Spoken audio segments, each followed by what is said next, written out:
Investments in securities market are subject to market risk. Read all the related documents carefully before investing. Hello there traders and investors. Nifty RBI का repo rate cut हुआ। आपकी धारणा थी कि repo rate cut होने के बाद भी बाजार ऊपर चला जाएगा, बट हुआ उल्टा। बाजार ने लगा दिए लोअर एंड के गोते। बैंक निफ्टी 300 साढ़े 300 पॉइंट और निफ्टी में भी करीब करीब 70 से 80 पॉइंट का एक डेंट देखने मिल गया। बट ऐसा हुआ क्यों?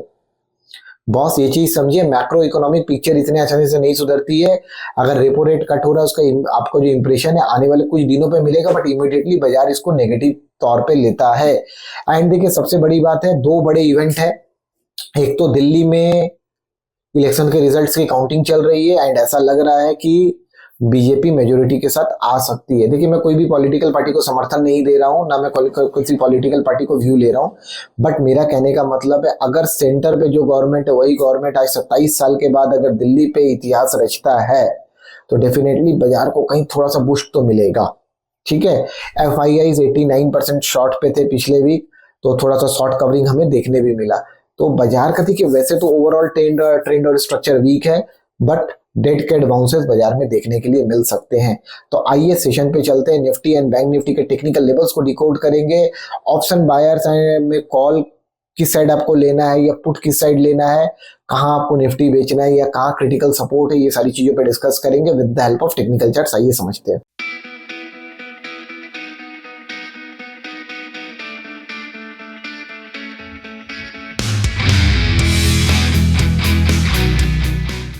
सबसे पहले मंथली चार्ट पे आएंगे। देखिए वीकनेस जो यहां से गहराई थी, जहां से डूम साइकिल एक्टिवेट हुआ था 25,300 400, तो वहां से ऑलमोस्ट हम लोग 2000 पॉइंट्स के करेक्टिव वेव पे आ चुके हैं। बट इसका ये मतलब नहीं कि करेक्टिव वेव खत्म होता हुआ नजर आ रहा है।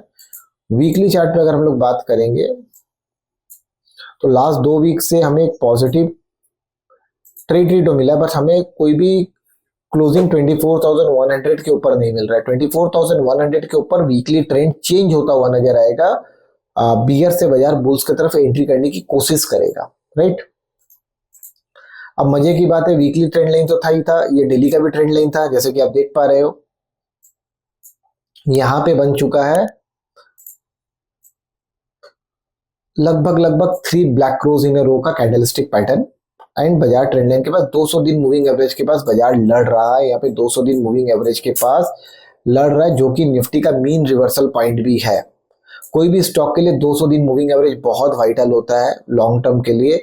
लॉन्ग टर्म पे अगर इसके ऊपर बाजार है तो बुलिश है, इसके नीचे बाजार है तो बियरिश है, राइट। तो निफ्टी पहुंच चुका है अपने मीन रिवर्सल पॉइंट के पास, ठीक है, और यहां पे लड़ाई कर रहा है। बुल्स एंड बियर्स के बीच में तगड़ी फाइट हो रही है। लास्ट 3 दिन से यहां पे एक रिवर्सल कैंडल देखने मिल रहा है। बट अब अगर बहुत क्लियरली समझिए कि बाजार अगर इन लेवल्स को तोड़ देता है, इस ट्रेंड लाइन को तोड़ के ऊपर निकल जाता है, इस जोन्स को तोड़ते हुए ऊपर निकल जाता है, तो बाजार में एक ट्रेंड चेंज होगा एंड बाजार में बहुत तेजी से एक मूव्स आते हुए नजर आएंगी, जिसमें कि बाजार ऊपर जाता हुआ नजर आएगा आपको। तो बाजार के लिए, निफ्टी के लिए ट्रेंड चेंजिंग पॉइंट कौन से हैं?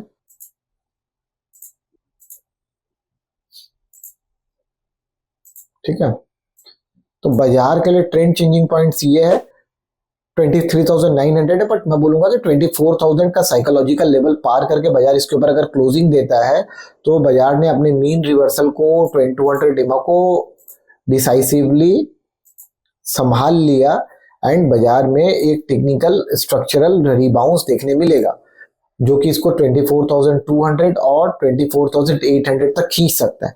बट वहीं कहीं बाजार अगर अपने इस मीन रिवर्सल पॉइंट के नीचे अगर क्लोजिंग दे दिया और ये सपोर्ट जोन ब्रीच कर दिया बाजार ने, जो कि है 23,400 का, 23,500 के साइकोलॉजिकल लेवल को तोड़ते हुए 23,400 के नीचे क्लोजिंग दे देता है, तब तो भैया बाजार में स्ट्रक्चरल वीकनेस फिर से आ जाएगी एंड बाजार कहीं ना कहीं 22,600 के लेवल तक, 22,600 के लेवल तक बाजार खुद को ले जाते हुए नजर आएगा।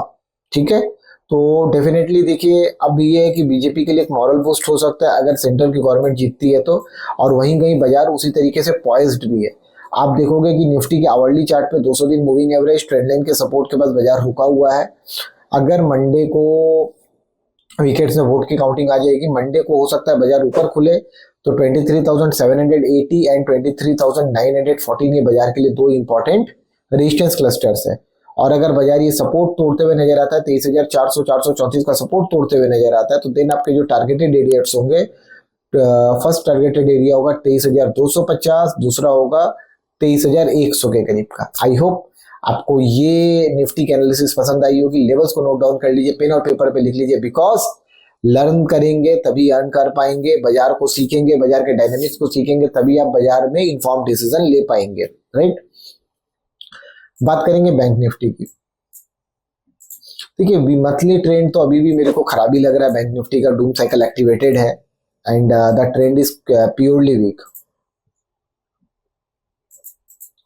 मंथली चार्ट पे हम लोगों ने एक बहुत बड़े ट्रेंड लाइन को तोड़ा है। अब हमें मंथली चार्ट में 51,234 51,234 के ऊपर नहीं क्लोजिंग देंगे तब तक हमारा ट्रेंड नहीं बदलेगा, ठीक है। वीकली चार्ट में लास्ट 2 वीक से बाउंस तो है, बट क्या ये ट्रेंड लाइन रेजिस्टेंस झटका देगा? शायद दे सकता है। देखिए डेली चार्ट में फिर से बाजार क्या हुआ, अपने मीन रिवर्सल के पास आके यहीं पे झटका खा के रुक गया। एक डब्ल्यू पैटर्न बना था, डब्ल्यू पैटर्न खत्म हो गया।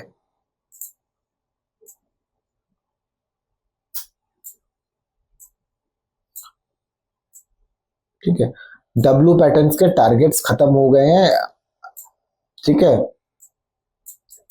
लेफ्ट साइड के हाइस के करीब करीब पहुंच चुका है बाजार, तो डब्ल्यू पैटर्न के टारगेट्स बाजार के लिए खत्म हो चुके हैं ब्रो। तो अब ये समझो कि अभी हमारे लिए जो है हम लोग एक रेजिस्टेंस क्लस्टर पे एंटर करते हुए नजर आ रहे हैं। अब अगर बैंक निफ्टी आने वाले सप्ताह पे ये सपोर्ट जोन को वायलेट करते हुए नजर आता है, 49,700 के नीचे जाता हुआ नजर आता, तो देन दैट मीन्स एक बड़ा वेव आएगा 48,700 तक के लिए, ठीक है। वहीं कहीं अगर हम लोगों को अपमूव के आसार देखते हैं एंड बैंक निफ्टी अगर इस लेवल्स के ऊपर 50,700 800 के ऊपर डिसाइसिवली क्लोजिंग दे देता है डेली चार्ट में, तो देन हायर लेवल पे 51,700 तक का एक मूव बैंक निफ्टी को खींच सकता है ऊपर के तरफ में। Bulls can take the charge and it can hit 52,500 also, ठीक है। बट अभी फिलहाल हमें ये देखना है कि ये मीन रिवर्सल के पास अटका हुआ यहाँ पे सेलिंग देखने को मिल रहा है। बट अगर कोई positive factor and positive setup बाजार को इस रेजिस्टेंस से बाहर निकाल दे, 50,800 के हाइबरनेशन से बाहर निकाल दे, तो बाजार में नई जान आ जाएगी 51,700 से लेके 52,500 तक। बट अगर दोस्तों ये सपोर्ट टूटा 49,700 लिख लीजिए, लिख के पिन डाउन कर लीजिए, अगर ये सपोर्ट टूटता है तो देन बाजार के लिए काफी निराशाजनक चुनौतियां बन सकती हैं, ठीक है। आवरली चार्ट को अगर आप देखेंगे, मेन ट्रेड प्लान ट्रेडर्स के लिए आवरली चार्ट से होता है। आवरली चार्ट पे देखिए मैंने जो लेवल आपको डेली चार्ट से निकाल के दिया ना, यही आवरली चार्ट पे 200 दिन मूविंग एवरेज भी है और यहाँ पे एक आवरली चार्ट का ट्रेंड लाइन सपोर्ट भी है। अगर ये ब्रेक डाउन होता है तो देन दैट मींस हमारे पास जो नेक्स्ट आवरली चार्ट पे वाइटल सपोर्ट है वो भी 48,800 का ही है, ठीक है। और हायर एंड पे देखिए जो रेजिस्टेंस क्लस्टर मैंने मार्क किया वो कहीं ना कहीं आवरली चार्ट पे देखिए प्राइस एक्शन के जोन भी है और एक ट्रेंड लाइन का रेजिस्टेंस जोन भी है। तो आई होप आपको ये एनालिसिस पसंद आया। अगर एनालिसिस पसंद आया तो वीडियो को लाइक कमेंट शेयर करिए एंड हमारे फ्री टेलीग्राम चैनल के साथ भी जुड़ सकते हैं जिसका लिंक डिस्क्रिप्शन पे दिया हुआ है और जो कि आपको स्क्रीन पे भी हिट कर रहा है। देखिए हमारे फ्री टेलीग्राम चैनल पे आपको काफी कुछ लर्निंग कंटेंट्स मिलते हैं जो कि आप सीख भी सकते हैं एंड जो कि आपको एक लेवल आगे इन्फॉर्म डिसीजन लेने पे जाता है, ठीक है। तो आई होप आपको एनालिसिस पसंद आया तो डेफिनेटली वीडियो को लाइक कमेंट शेयर करना ना भूले and keep following Vikas Vagadia. Thank you very much दोस्तों, थैंक यू।